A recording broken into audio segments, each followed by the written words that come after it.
नमस्कार नमस्कार एमपी। इस सजीव फोन इन कार्यक्रम में आप सभी का स्वागत है। मैं हूं आपके साथ प्रिया।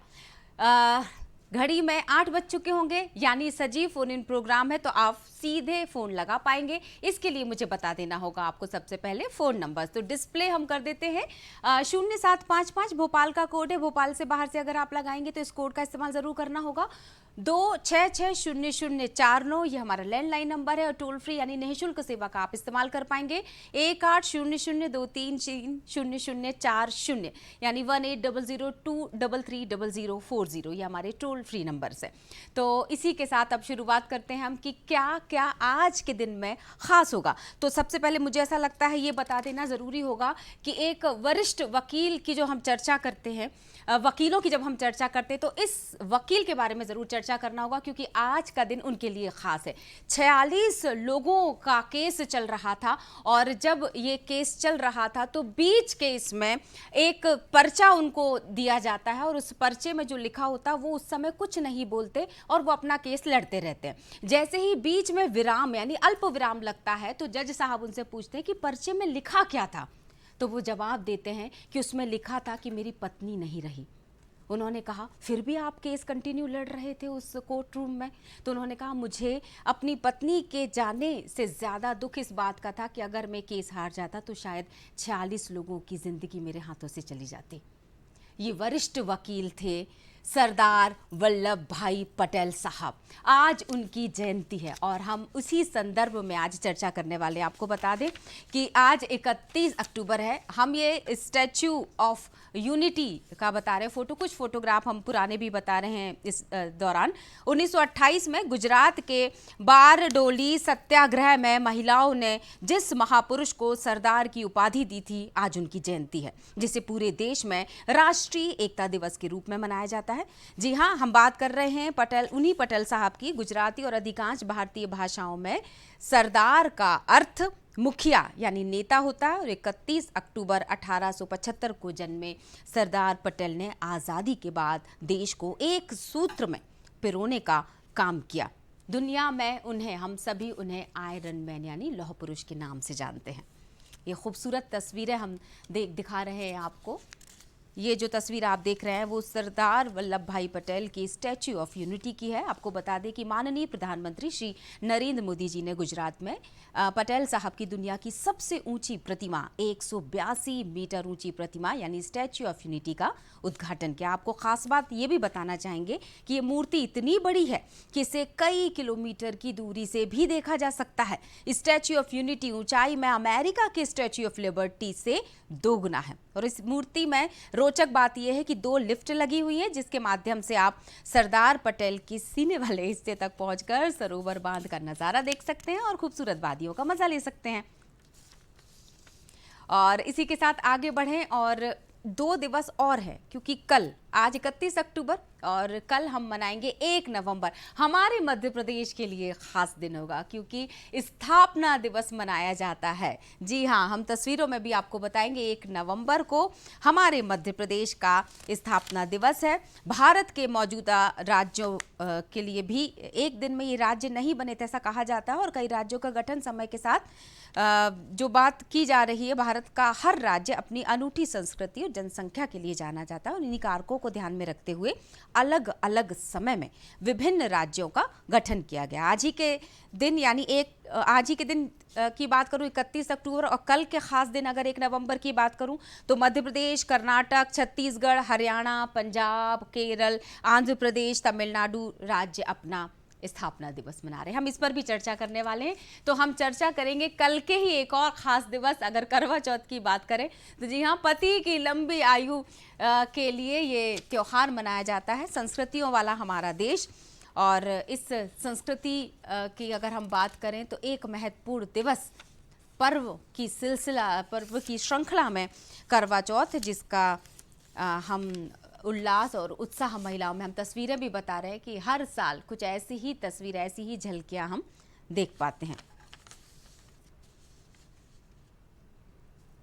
कितनी अजीब बात है ना कि औरत की तरह कोई व्रत नहीं रखता, औरत के लिए कोई व्रत नहीं रखता, फिर भी लंबी उम्र जी जाती है और प्रेम करती है राधा की तरह और मीरा की तरह विष पी जाती है। ये सुबह सुबह खूबसूरत मैसेज आया था, इसलिए सोचा आपके साथ शेयर कर लूँ।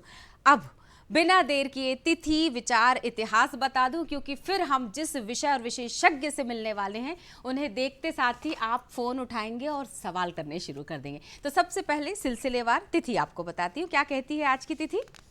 आज की तिथि कह रही है विक्रम संवत 2080 पौष शुक्ल पक्ष नवमी तिथि 31 अक्टूबर आज की तारीख है, 2023 साल है और दिन है मंगलवार। आप सभी का दिन मंगलमय हो, यही शुभकामनाएं करते हो और दूरदर्शन परिवार आप सभी को बहुत सारी शुभकामनाएं देता है। अब हम विचार, हमेशा की तरह वही लाइन दोहराती हूँ कि एक विचार पूरा दिन बना देता है। तो क्या कहता है आज का विचार, वो भी बताते चलते हैं आपको। विचार कुछ इस तरह है कि विनम्रता जो है अक्सर बाधक बन जाती है, इसलिए अपनी आंखों को गुस्से से लाल होने दीजिए, अन्याय का सामना मजबूत हाथों से कीजिए। और ये बात कही थी सरदार वल्लभ भाई पटेल साहब ने। बिल्कुल, अन्याय करने वाला भी अपराधी है तो अन्याय सहने वाला भी अपराधी है। इतिहास के पन्नों में आज की तारीख और किन मायनों में खास है, चलिए ये भी आपको बताते चलें। बात कर लेते हैं 1875, जैसा कि मैंने शुरुआत ही की, वल्लभ भाई पटेल साहब का आज ही के दिन जन्म हुआ था।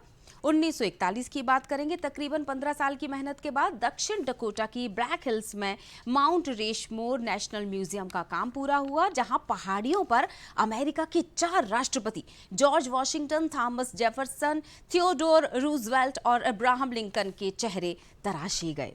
1984 की बात करेंगे। भारत की पहली और एकमात्र महिला प्रधानमंत्री इंदिरा गांधी जी की उनके सिख अंगरक्षकों के द्वारा ही हत्या की गई। 1996 की बात करेंगे। रासायनिक अस्त्र प्रतिबंध संधि को लागू करने के लिए आवश्यक 65 देशों की मंजूरी मिली। 2005 भारत की प्रसिद्ध लेखिका अमृता प्रीतम जी को भी हमने आज के दिन खो दिया। सभ्यता का युग तब आएगा जब औरत की मर्जी के बिना कोई औरत को हाथ नहीं लगा पाएगा, ये कहना था अमृता प्रीतम जी का। चलिए अब हम जन्मदिवस की भी बात कर लेते हैं। तो आज जिन लोगों के जन्मदिन है उनमें से खास अगर मैं सेलिब्रिटीज़ की बात करना चाहूँ तो टीवी के जाने माने कलाकार अर्जुन बिजलानी और बड़े पर्दे के कलाकार अगर मैं बात करूँ अनुपम खेर जी, किरण खेर जी के बेटे सिकंदर खेर की, तो आज उनका भी बर्थडे। देखिए माँ के साथ कितनी खूबसूरत तस्वीर सिकंदर जी की। और इसी के साथ अब विषय और अतिथि के बारे में बताना चाहेंगे हम आपको। तो विषय हमारा है, जैसा कि मैंने बोला कि राष्ट्रीय एकता दिवस आज मनाया जा रहा है, तो उसी संदर्भ में हम चर्चा करेंगे। तो साथ ही जो इतिहास के झरोकों में दर्ज हो चुकी है बात कि 1 नवंबर 1956 को मध्य प्रदेश अपना स्थापना उसकी हुई और तब से हम लगातार स्थापना दिवस मनाते चले आ रहे हैं। तो 1 नवंबर के संदर्भ में भी बात करेंगे और इसी के साथ हम बात कर लेंगे इंदिरा गांधी जी के व्यक्तित्व। मुझे बहुत अच्छी तरह याद है कि उन्हें इंदु कहा जाता था। बहुत सारी और छुपी हुई उनकी प्रतिभाओं पर भी बात करेंगे। तो अब हम जिनसे बात करने वाले हैं, विशेष रूप से हमने उनको आग्रह किया, उनसे अनुमति ली, उन्होंने समय निकाला, तो हम स्वागत करते हैं दूरदर्शन परिवार। धन्यवाद भी देता है उनके समय के लिए। हमारे साथ जुड़े हुए हैं डॉक्टर प्रोफेसर के.जी. सुरेश साहब, जो कि कुलपति, वरिष्ठ पत्रकार तो ही कुलपति साहब हैं ये, माखनलाल चतुर्वेदी पत्रकारिता एवं संचार विश्वविद्यालय। सर बहुत बहुत स्वागत है आपका। धन्यवाद। बहुत लंबा समय लग गया आपके स्वागत के लिए, तो पहले तो माफी चाहूंगी क्योंकि हमारी परंपरा है ये पृष्ठभूमि रखना भी बहुत जरूरी है। और अब मुझे ऐसा लगता है कि मैं आपसे पहला सवाल ही रख लेती हूँ। राष्ट्रीय एकता दिवस पर जिस एकता की हम बात करते चले आ रहे हैं, जिस वजह से सरदार वल्लभ भाई पटेल साहब जाने जाते हैं, क्या थी उनका, क्या दिमाग में चल रहा होगा इतने वरिष्ठ नेता के मन में कि उन्हें लगा कि बिना एकता के कुछ भी संभव नहीं है? देखिए, स्वाधीनता संग्राम में तो उनकी बहुत अहम भूमिका रही। बहुत एक सशक्त अधिवक्ता रहे वो, जिसका आपने जिक्र किया। बरदोली के और खेड़ा में जो उन्होंने किसानों के लिए जो उनका आंदोलन था, उसका भी इतिहास में जो है बहुत प्रमुखता से उसको जिक्र होता है। लेकिन उनका अगर सबसे बड़ा योगदान अगर देखा जाए तो 550 से भी अधिक जो रियासतें थी, भारत जब स्वतंत्र हुआ तो उनका एकीकरण, उनको एक साथ एक सूत्र में पिरोना, ये सब छिन्न भिन्न होकर अंग्रेजों का जो डिवाइड एंड रूल का जो विभाजन का उनका एक मानसिकता थी, जिससे एक दूसरे को लड़वाते थे रियासतों को, उनमें आपस में मतभेद था, बहुत कुछ था। उन लोगों को मनवाना, उसमें कई ऐसे थे जो स्वतंत्र होकर रहना चाहते थे, कुछ ऐसे थे जो पाकिस्तान के साथ मिलना चाहते थे, विलय होना चाहते थे, लेकिन ऐसे क्षेत्रों में विलय होना चाहते थे जहां से वो प्रायोगिक नहीं था और वहां की आवाम या वहां की जनता बिल्कुल नहीं चाहती थी, जैसा हैदराबाद हुआ। कुछ ऐसे थे जो पुर्तगाली कब्जे में था, जैसे कि गोवा रहा। और हमने देखा कि इन सब रियासतों को येन केन प्रकारेण, जहां प्रेम से बात हो सकती है वहां प्रेम से, जहां डंडा चलाना था तो वहां पुलिस एक्शन जैसे हैदराबाद में उन्होंने करवाया, उस तरीके से फौज को भेजकर जहां जहां जैसे जैसे जरूरत थी उन्होंने। और कश्मीर में भी हमने देखा कि किस तरीके से जब कबालियों ने हमला किया, वहां के महाराज हरि सिंह ने जो है समझौता किया और जो है भारत में उनका विलय हुआ। तो उस नए नए स्थापित देश, तो हमारा हजारों साल से हमारा राष्ट्र है, लेकिन एक मॉडर्न, जिसको कहते हैं अर्वाचीन देश के रूप में इसका जो स्थापना हुई, तो उसमें बहुत बड़ी एक भूमिका, उसका बहुत बड़ा एक श्रेय सरदार वल्लभ भाई पटेल को जाता है। इसलिए उनको अक्सर, जबकि मैं उससे उतना सहमत नहीं हूं, उनको बिस्मार्क भी कहा जाता है, बिस्मार्क ऑफ इंडिया। अक्सर ये मैं देखता हूं कि चाणक्य को मैकियावेली ऑफ इंडिया कहते हैं, कालिदास को शेक्सपियर, जबकि ये सब लोग जो है शेक्सपियर से भी, मैकियावेली से भी, बिस्मार्क से भी पुराने लोग रहे। बिस्मार्क तो खैर सरदार पटेल से पहले थे, लेकिन अक्सर ऐसे तुलनाएं की जाती है जिसका कोई औचित्य नहीं है। लेकिन हाँ, वही जो एकता के सूत्र में पिरोने का जो भूमिका उनकी रही है, इसलिए उनको लौह पुरुष, आयरन मैन का भी जो है उनको वो उपाधि दी गई। और बाद में 1991 में उनको भारत रत्न से भी वो सुशोभित किए गए। जबकि वो भारत रत्न हैं, उनको उसकी आवश्यकता नहीं है, उपाधि की आवश्यकता नहीं है, और उन वीर सपूतों में है। उनकी अपनी एक विशिष्ट पहचान रही है। उन्होंने कभी भी अपना जो भी बात है बेबाकी से रखने का, जबकि वो महात्मा गांधी जी के बहुत करीबी थे, लेकिन पंडित नेहरू के साथ भी, प्रधानमंत्री के साथ भी उनके जो भी मतभेद थे उसको स्पष्ट बोलते थे, लेकिन व्यापक राष्ट्रहित के लिए वो पूरी तरीके से प्रतिबद्ध थे। और उनका जीवन एक आदर्श जीवन है, और जिसको चलते हमने देखा कि जिसका आपने भी जिक्र किया, एकता नगर या केवड़िया में माननीय प्रधानमंत्री जी के मार्गदर्शन में एक भव्य मूर्ति की स्थापना हुई। मुझे खुद सौभाग्य हुआ है वहां जाने का, और आपने जैसे कहा कि उनके छाती तक लिफ्ट के माध्यम से पहुंच के वहां से जो नर्मदा घाटी का जो एक दिव्य दृश्य देखने का एक अनुभूति जो हुई है, वो वाकई काबिले तारीफ है कि इस तरह। और वाकई उस वट वृक्ष को स्वाधीनता संग्राम के, उनके लिए मैं समझता हूं कि ये तो बहुत पहले हो जाना चाहिए था। उनको इतिहास में जो जगह मिलनी चाहिए थी वो अभी मिल गई है। और तभी जाकर 2014 में यह तय किया गया कि उनके जो जन्म दिवस है उसको राष्ट्रीय एकता दिवस की तरह मनाया जाएगा।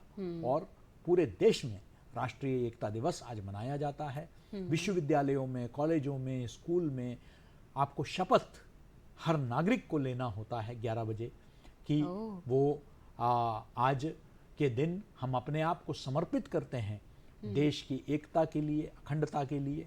और वो देखिए, वैसे तो इस देश में राष्ट्र प्रेमियों की, देश प्रेमियों की कमी नहीं है, वो हमारे खून में है, हमारे रग रग में है देश प्रेम।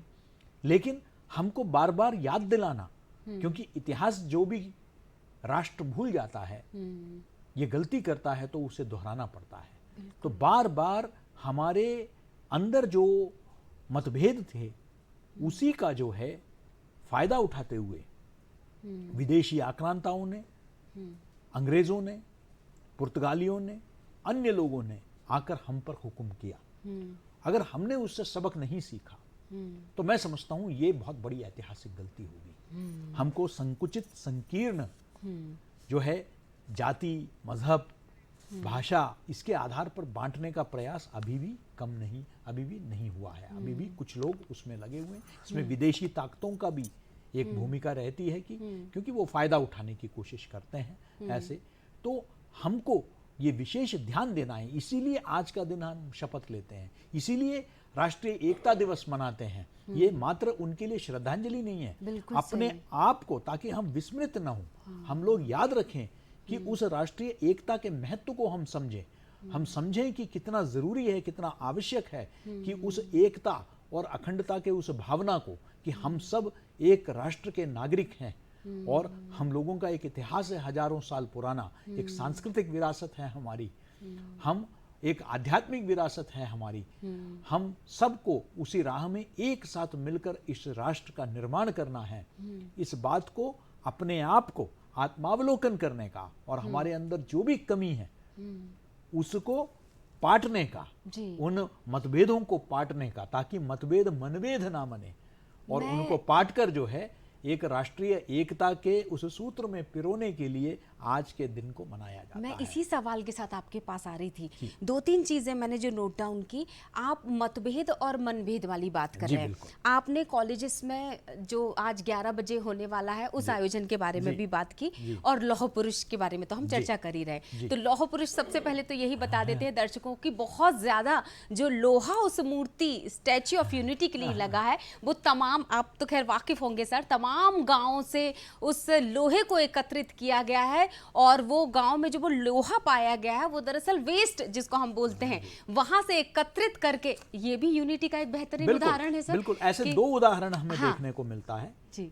इससे पूर्व हमने देखा कि जो विवेकानंद स्मारक बना कन्याकुमारी में, करेक्ट, उसमें जब ये बना एकनाथ रानाडे जी के नेतृत्व में, जब ये पूरा एक प्रयास किया गया, तो 1-1 रुपए हर गांव से एकत्रित किया गया। ज्यादा से ज्यादा नागरिकों ने 1-1 रुपए दिया। सभी राजनीतिक मतभेद से ऊपर उठकर हर दल ने, हर सरकार ने बिल्कुल जो है उसमें योगदान दिया। और तब जाकर जो है, आप जब कन्याकुमारी जाते हैं तो एक भव्य मूर्ति, जहां स्वामी विवेकानंद ने जो है बैठे थे वो, और उन्होंने पूरे देश को जो है उन्होंने देखा वहां से, और तब से लेकर वो एक यात्रा में निकले, एक भारत के जो सांस्कृतिक जो एकता है उस यात्रा में निकले। उसी प्रकार आपने जैसे कहा कि हर जगह से लोहे को एकत्रित किया गया और यह मूर्ति की स्थापना हुई है। अब आ जाते हैं मतभेद और मनभेद पे। जब हम एकता की बात करते हैं सर, तो एकता तभी हो सकती है जब मनभेद भी ना हो और मतभेद भी ना हो। लेकिन आज का जो दौर है ना, आधुनिक युग, उस दौर में जब उन्होंने ये नींव रखी होगी, ये जब विचार उनके मन में उपजा होगा, वो दौर और आज के दौर में राजनीति की तो परिभाषा ही बदल चुकी है। एकता तो मुझे नहीं अब नजर आती है। आप बतौर विशेषज्ञ क्या कहना चाहेंगे कि वाकई वो मनभेद और मतभेद अब दिखने लग गए हैं? हाँ, ये थोड़ा सा दुर्भाग्यपूर्ण भी है। ऐसा नहीं है कि जब राष्ट्र पर संकट आती है तो सब इकट्ठे होते हैं, लेकिन पहले का समय एक अलग था। अब 1971 में, क्योंकि आज हम इंदिरा जी के बारे में भी चर्चा करेंगे, जब इंदिरा जी ने बांग्लादेश में जो है मुक्ति वाहिनी को मदद करने का फैसला लिया, और बांग्लादेश आज़ाद मुल्क बनकर उभरा, तो उस वक्त 1971 का जब जंग हुआ तो पूरे विपक्ष ने, अटल जी उस वक्त विपक्ष के नेता थे, और उस वक्त पूरे विपक्ष ने जो है सरकार के साथ खड़ी रही। आज हम इजराइल में भी देख रहे हैं कि जब हमास का हमला हुआ तो विपक्ष भी जो है उनके साथ खड़ी हुई। तो उस तरह का एक राष्ट्रीय एकता की जरूरत है कि देश में अगर कोई संकट आए, विदेशी, अपने मतभेद अपनी जगह, लोकतंत्र है तो मतभेद होगा और होना भी चाहिए, लेकिन जब व्यापक राष्ट्रहित की बात आती है तो ये आवश्यक है कि हम सब जो है एक साथ हो।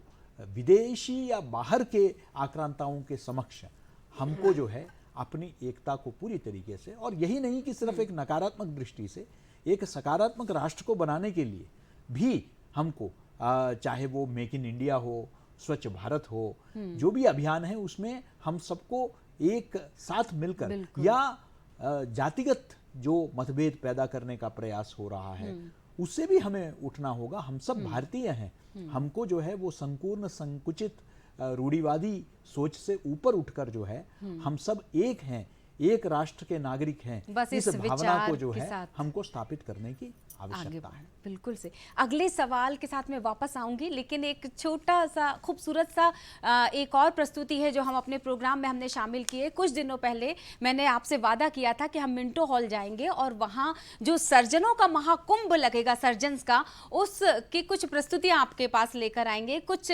खास बातें लेकर आएंगे। तो दूरदर्शन परिवार वहाँ पहुँचा था और क्या खास चीज़ें निकल कर वहाँ आई, किस तरह का वो मेला था और क्या सर्जन्स के अनुभव रहे, ये दिखाते हैं आपको। और सीधे लिए चलते हैं मिंटो हॉल की तरफ।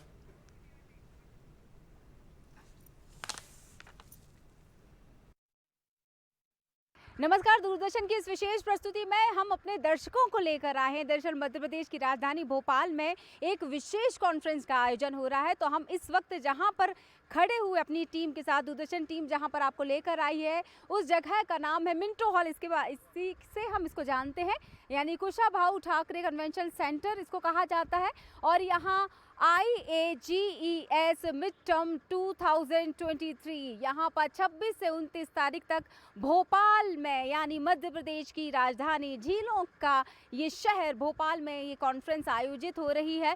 2 दिवसीय ये कॉन्फ्रेंस होगी। 2 दिन ये एक विशेष रूप से जो इंटर्नशिप के लिए या जानकारी युवाओं को देने के लिए, कॉलेज के स्टूडेंट को देने के लिए 26-27 विशेष कॉलेज में रखा गया था इसका आयोजन। और 28 और 29 को ये 2 दिवसीय कॉन्फ्रेंस यहाँ पर होगी, जहाँ लाइव दिखाया जा रहा है। जी हाँ, जब हम आपको अंदर लेकर चलेंगे और आपको सारे इक्विपमेंट भी बताएंगे, तो दुनिया भर के सर्जन इस कॉन्फ्रेंस से जुड़े हुए हैं। तकरीबन हमारी जानकारी ये कह रही है कि तकरीबन 800 से भी ज़्यादा लोग अलग अलग दुनिया भर के अलग अलग देशों से यहाँ मौजूद हुए, यहाँ सम्मिलित हुए इस कॉन्फ्रेंस में, जिनका मकसद सिर्फ इतना है कि उन्हें रोबोटिक सर्जरी, लैप्रोस्कोपिक सर्जरी, ये जो आधुनिक तकनीक से होने वाली सर्जरी, उसके बारे में लोगों को ज़्यादा से ज़्यादा जानकारी भी हो। और यहाँ पे जितने सर्जन्स मौजूद थे, उन्होंने अपनी जानकारियों का आदान प्रदान भी किया। लाइव सर्जरी का डेमो भी हम देखेंगे और हमने देखा भी। हम आपको लिए चलते हैं अपनी टीम के साथ और आपको बताएंगे कि किस तरह का माहौल था। तो वहीं हम जो कुछ खास सर्जन, जैसे कोलकाता के सर्जन को भी हमने बातचीत में शामिल किया था, कुछ आगरा के सर्जन भी हमारे साथ जुड़े हुए थे, कुछ ऑर्गेनाइज़र हमारे साथ जुड़े हुए थे जो बता रहे थे इस कॉन्फ्रेंस का उद्देश्य क्या था। तो वहीं सर्जन जिन्होंने अनुभव किया इस पूरे कॉन्फ्रेंस में, जितनी भी जानकारियां साझा की जा रही थी, वो अपने अनुभव साझा कर रहे थे, इसका उद्देश्य बता रहे थे। तो चलिए बिना देर के आपको लिए चलते हैं सीधे कॉन्फ्रेंस हॉल के अंदर।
इसमें लेप्रोस्कोपी के माध्यम से जो हम 8 या 10 दिन मरीज को भर्ती रखते थे, इवन हर्निया सर्जरी के बाद, हम उसी दिन शाम या ज़्यादा से ज़्यादा हम अगले दिन उनकी छुट्टी कर पाते हैं। वो 5 से 7 दिन में अपने काम को लौट पाते हैं और अल्टीमेटली हर तरफ से फ़ायदा है उनको। तो मैं यही सबसे साझा करना चाहता हूँ कि हमारे मध्य प्रदेश में भी अब ये बहुत एकदम से तेज़ी से लेप्रोस्कोपी सर्जरी पनप रही है और मैं समझता हूँ इस कॉन्फ्रेंस में भाग लेने के बाद इससे कई लोग मोटिवेट होंगे और शायद इस पद्धति को ज़्यादा से ज़्यादा लोग अपनाएंगे। धन्यवाद।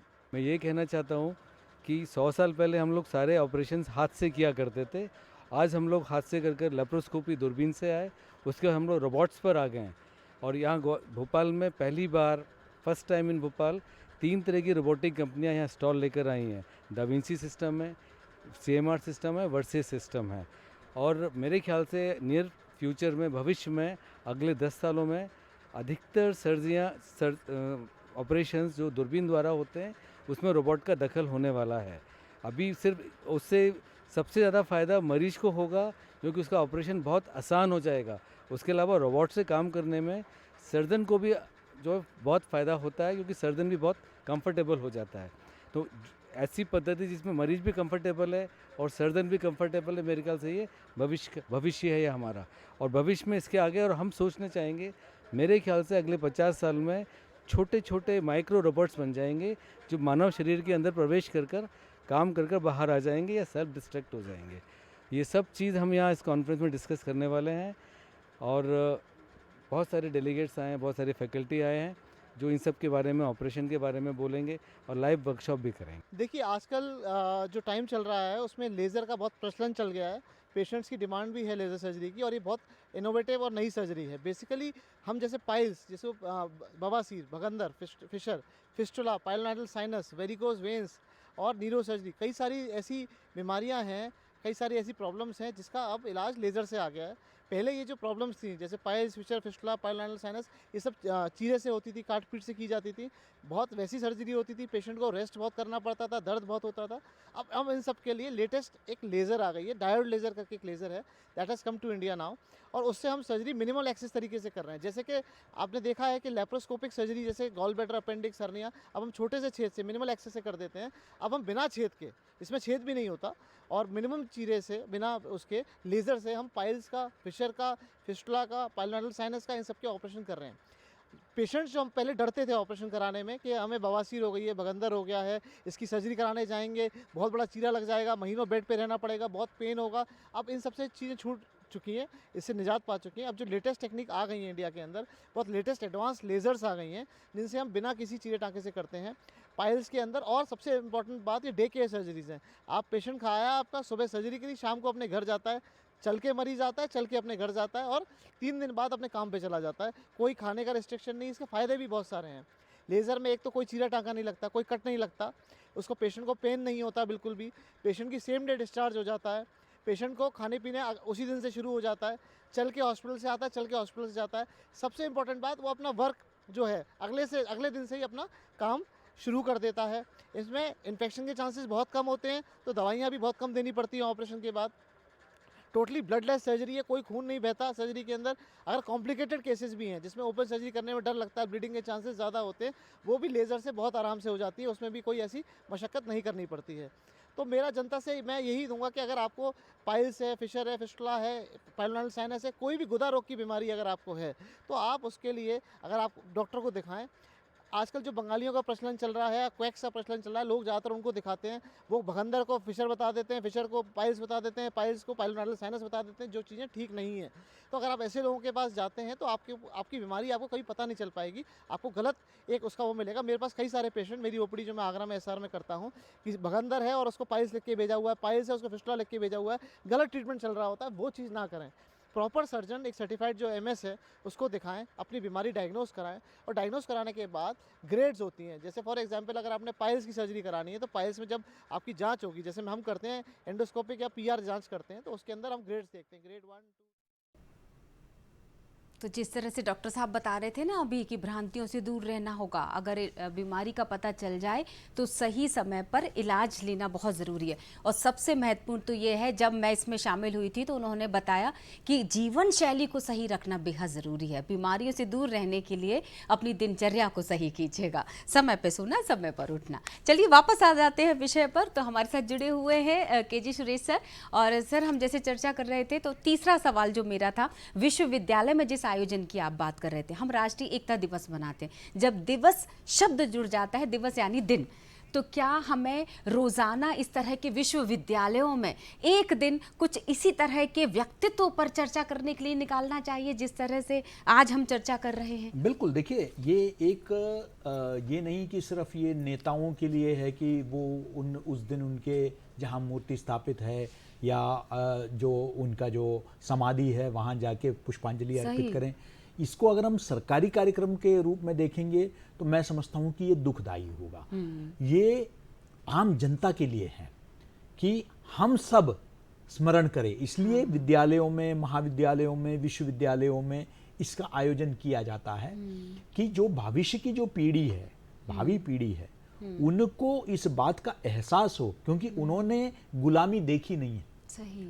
हमने भी नहीं देखी। सही। हम भी जो आज़ादी के बाद की पीढ़ी है। लेकिन जिन्होंने वो संघर्ष किया उसके बारे में, उस संघर्ष के बारे में, उस गुलामी के बारे में अगर आप बताएंगे नहीं तो उसके कीमत के बारे में हमें समझ में नहीं आएगा कि हमने किस कीमत पर इस आज़ादी को हमने पाया है, क्या क्या बलिदान देना पड़ा है, तब जाकर ये आज़ादी पाई है। बगैर आज़ादी का जीवन क्या होता है, तो ये अत्याचार कैसा होता है। आज हमारे पास एक विश्व का सबसे बड़ा लोकतंत्र है, आज पूरे विश्व में हमारा सम्मान है, लेकिन उस वक़्त ऐसे बोर्ड लगे रहते थे, Indians and dogs are not allowed. भारतीय और कुत्ते जो है एक परिसर में नहीं आपको अनुमति दिया जाता है। आप लोगों को, आपने देखा कि महात्मा गांधी को सेंट पीटर्सबर्ग में, आप पीटरमैरिट्सबर्ग में, दक्षिण अफ्रीका में, उनको ट्रेन से धकेल के बाहर कर दिया था क्योंकि वो भारतीय मूल के थे। तो आपके रंग के आधार पर आपसे भेदभाव किया जाता था। आप कितना भी काबिल क्यों ना हो, आपकी एक सीमा तक ही आप बढ़ सकते थे जीवन में, आपकी महत्वाकांक्षाएं की पूर्ति नहीं होती। इस चीज को जब तक हम समझेंगे नहीं, नई पीढ़ी को समझाएंगे नहीं कि इस आज़ादी को संजो के रखना है, इसको बचा के रखना है, इसके लिए हम सबको एक साथ, ये आत्मसात करने का दिन है, ये आत्मावलोकन का दिन है कि कहाँ कोई कमी है तो हम अपने व्यक्तिगत आचार में भी अपने भारतीय बंधुओं के साथ उसमें जो है, जो भी त्रुटि है, कमी है, उसको पूरा करके उनके साथ स्नेहमयी व्यवहार करें। आज़ादी की बात हो रही ना तो सर, तो कलम की आज़ादी के लिए भी जानी जाती हैं अमृता प्रीतम जी, तो हम उनके व्यक्तित्व पर थोड़ी सी चर्चा कर लेते हैं। फोन लाइन पर हमारे साथ जुड़ चुकी है जानी मानी कवियत्री, लेखक रक्षा दुबे जी। बहुत बहुत स्वागत है रक्षा मैम। नमस्ते प्रिया जी, कैसे हैं? ठीक हूँ मैम। मैं ज़रूर जानना चाहूँगी अमृता प्रीतम जी, आप लोग तो इतना पढ़ते हैं सभी व्यक्तित्व को, तो मैं आज चर्चा विशेष रूप से अमृता जी को लेकर करना चाहूँगी, कैसा उनका व्यक्तित्व रहा, क्योंकि वो जो लिखती हैं वो एकदम कहा जाए कि बिल्कुल स्ट्रेट फॉरवर्ड लेखनी जिसको हम कहते हैं। देखिए, अमृता जी का व्यक्तित्व जो है भारतीय समाज में जो स्त्री है और उसके दृष्टिकोण से देखें तो एक बहुत ही तेवर वाले व्यक्तित्व के रूप में मैं उन्हें देखती हूँ। एक बहुत ही अलग तरह का उनके व्यक्तित्व में एक अलग तरह का विद्रोह था, एक दुख और संताप का भी कॉम्बिनेशन था, क्योंकि विभाजन की विभीषिका को उन्होंने देखा था अपनी आंखों से, और उसके साथ ही उस समाज में, उस दौर के समाज में महिलाओं की जो अवस्था थी उससे भी वो परिचित थी, और प्रेम, उनका जो प्रेम के प्रति आग्रह था, एक स्वच्छंद समाज के प्रति उनका जो आग्रह था, वह आग्रह तो हमें उनके पूरे रचना कर्म में दिखाई देता है।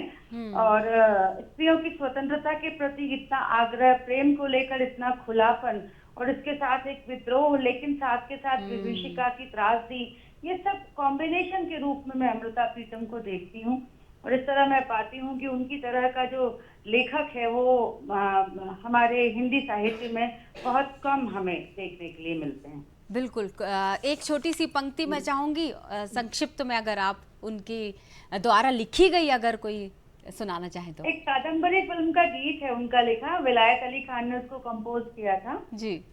वो बहुत सुंदर गीत है, बहुत सुंदर प्रतीक है, इसलिए मुझे पसंद है। हाँ। कि अंबर की एक पाक सुराही, बादल का एक जाम उठाकर रूठ चांदनी पी है हमने, बात कुफ्र की है हमने।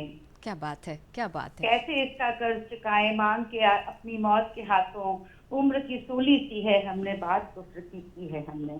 तो अमृता प्रीतम ऐसे ही विद्रोह की कवि थी, हालांकि उन्हें केवल अमृता प्रीतम को केवल साहिर इमरोज या प्रीतम से, इनसे हटके जी। मुझे लगता है उनका मूल्यांकन होना अभी बिल्कुल मैम, शेष है। बिल्कुल। और तो हमारा किसी साहित्य रोज समाज वो भी जरूर करेगा। तो किसी रोज, वो शब्द आप समझ गई होंगी मेरा इशारा, तो किसी रोज आपसे जी, स्टूडियो में मिलकर हम चर्चा करेंगे। बहुत बहुत शुक्रिया मैम जुड़ने के लिए। पक्का। सर, महिलाओं का जिक्र हो ही गया है तो मैं थोड़ा सा इंदिरा गांधी जी के व्यक्तित्व पर भी चर्चा कर लेती हूँ। बिल्कुल। जिस तरह से उनका व्यक्तित्व रहा, भारत की हमारी पहली महिला प्रधानमंत्री, तो महिलाओं को लेकर भी अगर हम वल्लभ भाई पटेल साहब की बात करें तो वो भी खासे जाने जाते थे, उनके अधिकारों की बात करें या फैसलों की बात करें उनके। और अगर मैं इंदिरा जी के व्यक्तित्व पर चर्चा करना चाहूँ, क्या कहेंगे आप? नहीं, देखिए, इसमें कहीं कोई दो राय नहीं कि विश्व के सबसे ताकतवर नेताओं में उनकी गिनती होती है। उनके बारे में तो यहाँ तक, जबकि मैं समझता हूँ कि वो उपयुक्त नहीं है कि अपने कैबिनेट की एकमात्र पुरुष मंत्री उनको कहा जाता था, only man in her cabinet, क्योंकि उससे कुछ ऐसा सूचक होता है कि शायद पुरुष ही शक्तिशाली हो सकते हैं, पुरुष ही जो है ठोस निर्णय ले सकते हैं। आयरन लेडी थी। हाँ बिल्कुल बिल्कुल। और इसमें कहीं कोई दो राय नहीं। देखिए, राजनीतिक मतभेद अपनी जगह रहे हैं, उनके कुछ आपातकाल और उसको लेकर विवाद भी रहा है, लेकिन अगर 1971 की बात करेंगे तो मैं समझता हूं कि उनकी और भी बहुत ऐतिहासिक फैसले, जैसे बैंकों का राष्ट्रीयकरण और जो प्रिवी पर्सेस, यानी कि जो जितने पुराने राजा महाराजा हुआ करते थे उनको जो पैसा दिया जाता था सरकार की तरफ से, उसको उन्होंने बंद कराया, बैंकों का राष्ट्रीयकरण कराया। ऐसे बहुत सारे महत्वपूर्ण फैसले जरूर लिए, लेकिन 1971 में जो उन्होंने जो बांग्लादेश का जो जंग था, एक लाखों लोग बांग्लादेश में, एक जो भाषा आंदोलन वहाँ चला, वहाँ जो अत्याचार बांग्ला भाषी लोगों पर जो हुआ, अंतर्राष्ट्रीय मातृभाषा दिवस भी वहाँ 21 फरवरी को, जिसको 21 फरवरी वो लोग बोलते हैं, वो उस दिन जो हुआ, उसके चलते कई लोगों को शहीद, में अभी हाल ही में ढाका में था तो वहाँ शहीद स्मारक बनी हुई है। आज भी वहाँ के लोग, मुजबिर रहमान उनके जो जिसे कहते हैं कि राष्ट्रपिता हैं, शेख मुजबिर रहमान, उन्हीं की बिटिया आजकल वहाँ प्रधानमंत्री हैं, शेख हसीना जी। और उस देश में वहाँ के लोगों को उस वक़्त मदद पहुँचाना और बहुत साहसी कदम उठाना, जिसको लेकर बहुत अंतर्राष्ट्रीय स्तर पर भी खलबली मची। तो मैं समझता हूँ कि उन्होंने एक ऐसा एक उनका जो दृढ़ निश्चयता, उनके जो संकल्प, उसमें कई लोगों ने उनको, कई मुल्कों ने उनको धमकी दी। अमेरिका ने तो, क्योंकि उस वक़्त अमेरिका पाकिस्तान का बहुत बड़ा समर्थक रहा है, तो उन्होंने तो 7th फ्लीट तक उन्होंने भेजा, और उस वक़्त उन्होंने उससे पहले ही रूस के साथ जो संधि की, जो India Russia, India Soviet union, Soviet संघ था उस वक़्त, उनके साथ जो एक मित्रता का जो संधि की करार किया, जिसके चलते सोवियत संघ ने तुरंत मदद पहुंचाने की भी बात कही। तो मैं समझता हूं कि बहुत दूरदृष्टि से उन्होंने काम किया।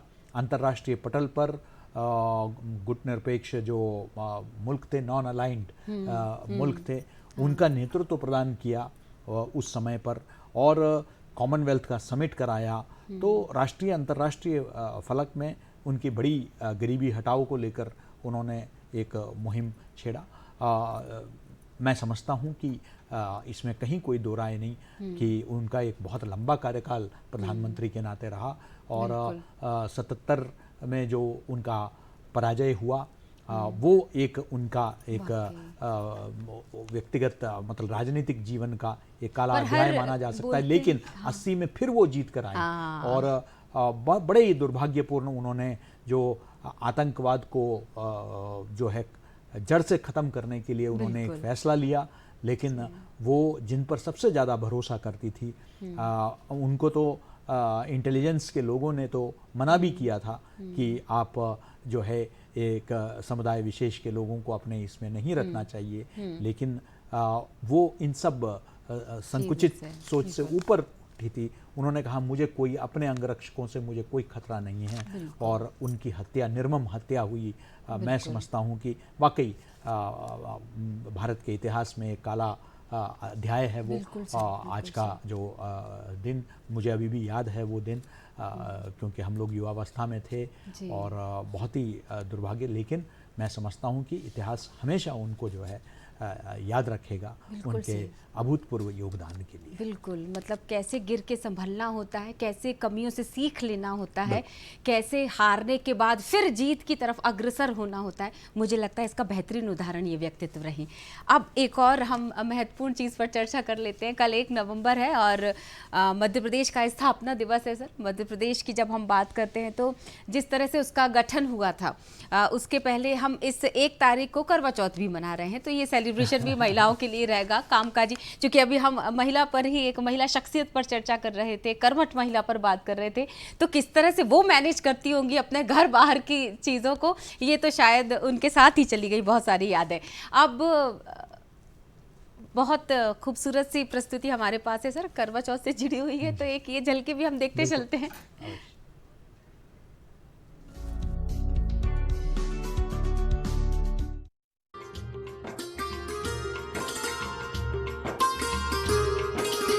जैसे कि हम सभी जानते हैं, हमारे भारतीय संस्कृति, हमारे रीति रिवाज वाकई अपने आप में एक अलग ही अहमियत रखते हैं, ख़ास बात लिए होते हैं। पूरे साल में हम बहुत सारे त्यौहार मनाते हैं, व्रत मनाते हैं, जिनमें से शरद पूर्णिमा के चौथे दिन मनाया जाने वाला करवा चौथ का व्रत अपने आप में बहुत ही खास होता है।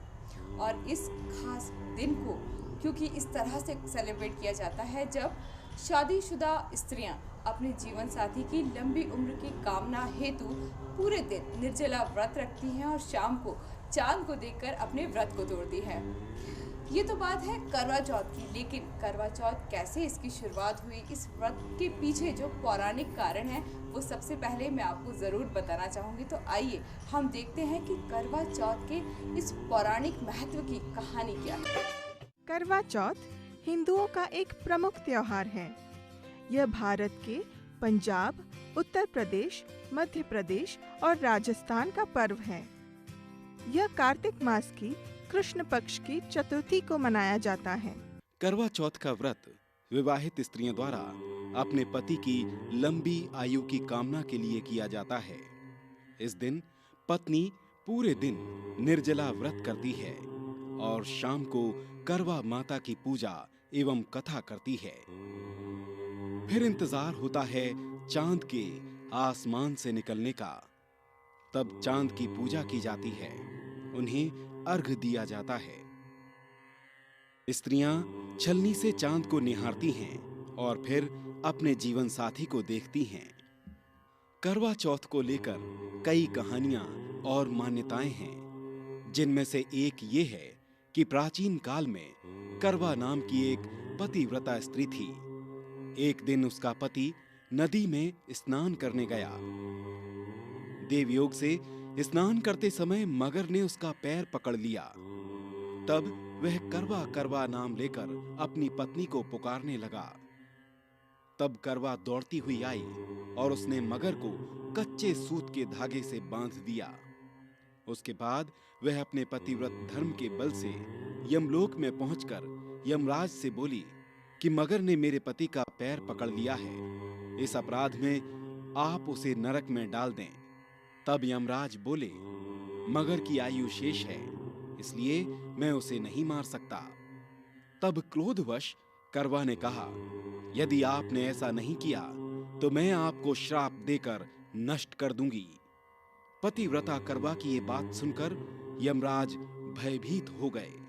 अंततः उन्होंने करवा के साथ जाकर मगर का अंत किया और करवा के पति को दीर्घायु होने का आशीर्वाद दिया। उसी दिन से ये करवा चौथ मनाई जाती है और व्रत किया जाता है और करवा माता से अपने पति की दीर्घायु के लिए प्रार्थना की जाती है। तो दोस्तों, हमने आपको बताया कि करवा चौथ की पौराणिक कथा क्या है और आइए अब हम भी शामिल होते हैं करवा चौथ की पूजा में।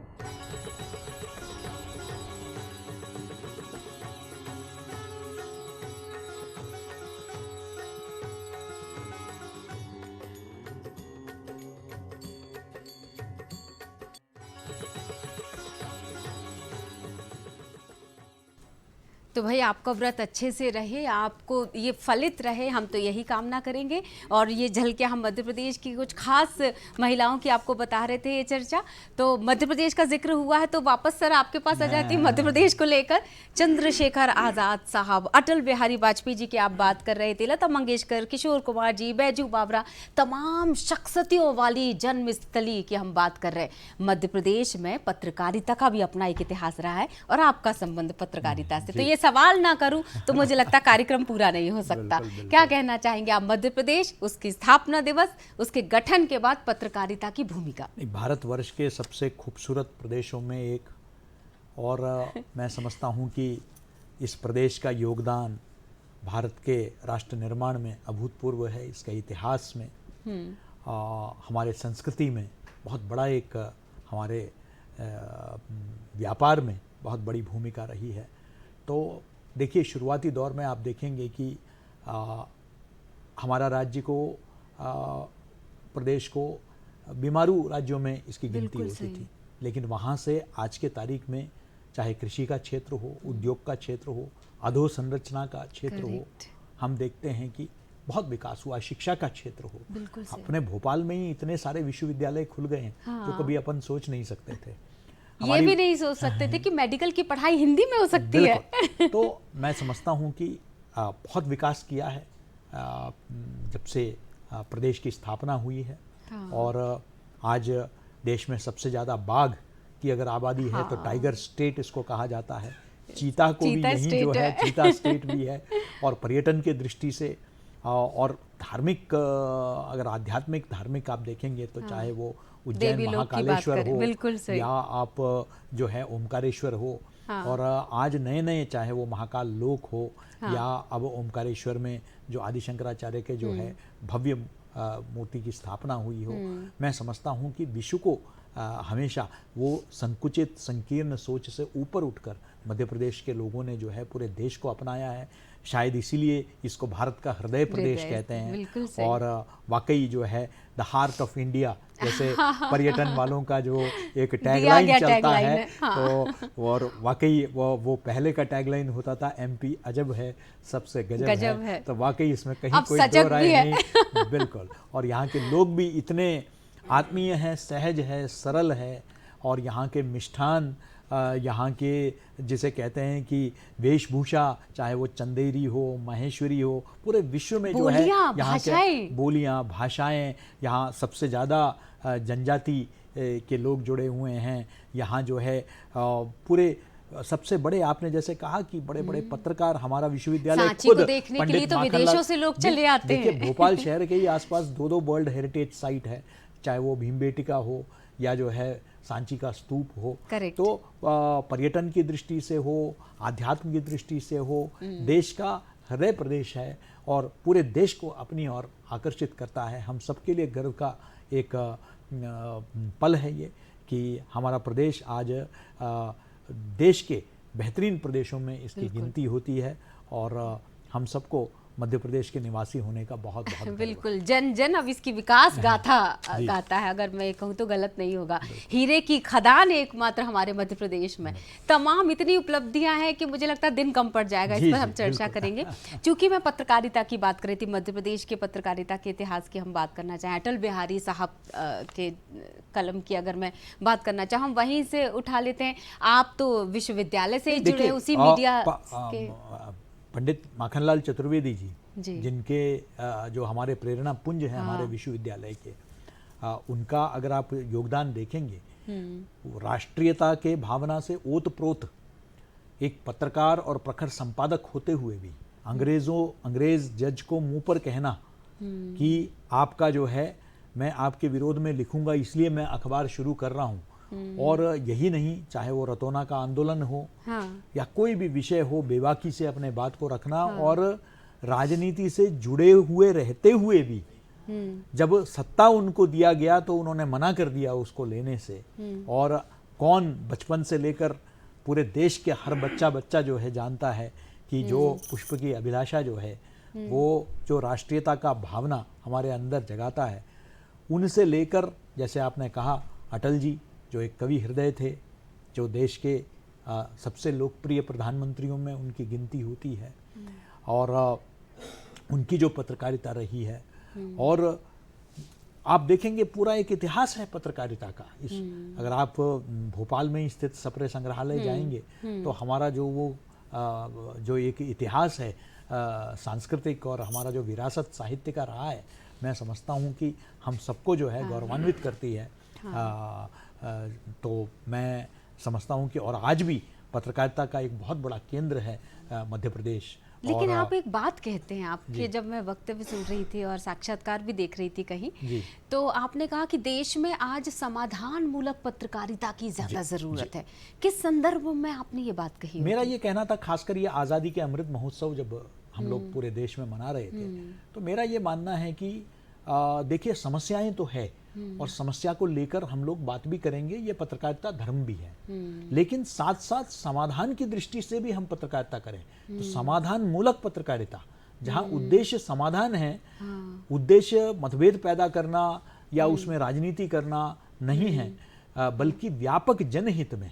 मैं अक्सर कहता हूं कि हमें पत्रकार बनना है, पक्षकार नहीं बनना है। पक्षकार, और मेरा बात कही आपने। जी, और हमें ये इस बात को है कि हमारे लिए किसी का कोई भी दल का राजनीति का हम जो है समर्थक नहीं हैं। हमारे लिए सबसे बड़ा जो है जनहित, व्यापक जनहित, उसको हमें देखना है। क्या कोई भी चीज़, कोई भी सरकारी योजना भी हो तो क्या वो व्यापक जनहित में है तो उसको समर्थन करना, और जहाँ गलत हो तो उसकी मजम्मत करना। सरकार और जनता के बीच में एक सेतु का काम जो पत्रकारिता का मूल धर्म है। लोगों की आकांक्षाएं, उनके सपने, उनके समस्याएं, उनसे सरकार को अवगत कराना, जनता के समस्याओं को लेकर, और सरकार के जो भी योजनाएं हैं लोक कल्याण के, उसके बारे में समाज को सूचित, शिक्षित और प्रेरित करना। तो ये भी एक भूमिका है। सकारात्मकता, नकारात्मकता पत्रकारिता में रहती है। जो भ्रष्टाचार है और अत्याचार है, इनको जरूर हमें उजागर करना है, ये पत्रकारिता धर्म है। लेकिन साथ ही जो समाज का जो सकारात्मक पहलू है, उसको भी उजागर करना है, यह भी बहुत आवश्यक है। बिल्कुल सही सर। एक महत्वपूर्ण सवाल और रख लेती हूँ आपसे संक्षिप्त समय में, कि रोजगार की जब हम बात करते हैं, युवाओं और महिलाओं, विशेष रूप से महिलाओं की अगर मैं बात करूं, पत्रकारिता के क्षेत्र में महिलाओं का प्रतिशत कितना होगा? मैं तो देखिए दो राष्ट्रीय स्तर के संस्थाओं का प्रमुख रह चुका हूँ, भारतीय जनसंचार संस्थान और अब माखनलाल चतुर्वेदी राष्ट्रीय पत्रकारिता एवं संचार विश्वविद्यालय।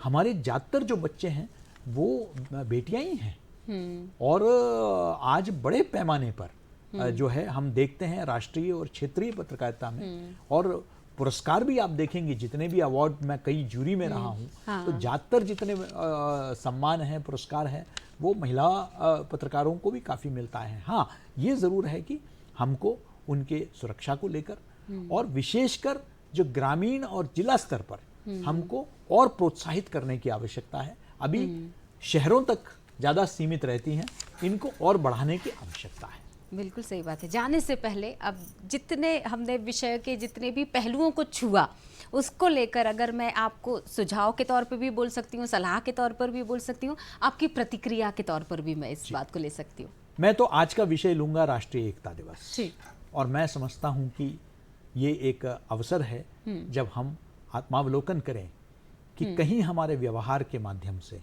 कहीं हम जिस भी पद पर जहाँ भी कार्य कर रहे हैं, हम ऐसा कुछ तो नहीं कर रहे हैं जिससे राष्ट्रहित को चोट पहुंच रहा है, राष्ट्रीय एकता और अखंडता पर प्रश्न चिन्ह खड़ा हो रहा है। हम किसी को जाति के आधार पर, धर्म के आधार पर, भाषा के आधार पर कोई भेदभाव तो नहीं कर रहे हैं। हमें इस बात को सुनिश्चित करना है कि हम सब एक राष्ट्र के अभिन्न अंग है, और इसे हमें और मजबूत करना है, ताकि कल कोई विदेशी को ये मौका ना मिले कि हमारे मतभेद का लाभ उठाकर वो जो है हम पर हावी हो। बिल्कुल सही। और इस बात का ध्यान रखते हुए दूरदर्शन परिवार आपको धन्यवाद करता है सर, आपने समय निकाला। Doctor professor KG. सुरेश साहब हमारे साथ जुड़े हुए थे, वरिष्ठ पत्रकार और कुलपति माखनलाल चतुर्वेदी पत्रकारिता एवं संचार विश्वविद्यालय से। तो इसी के साथ जाने से पहले बस इतना ही कहना चाहेंगे कि दरअसल प्रोफेशन आपका कुछ भी हो, पैशन आपका अच्छी इंसानियत होना चाहिए। इसी के साथ खुश रहिए, स्वस्थ रहिए। मुझे दीजिए यही इजाज़त। नमस्कार।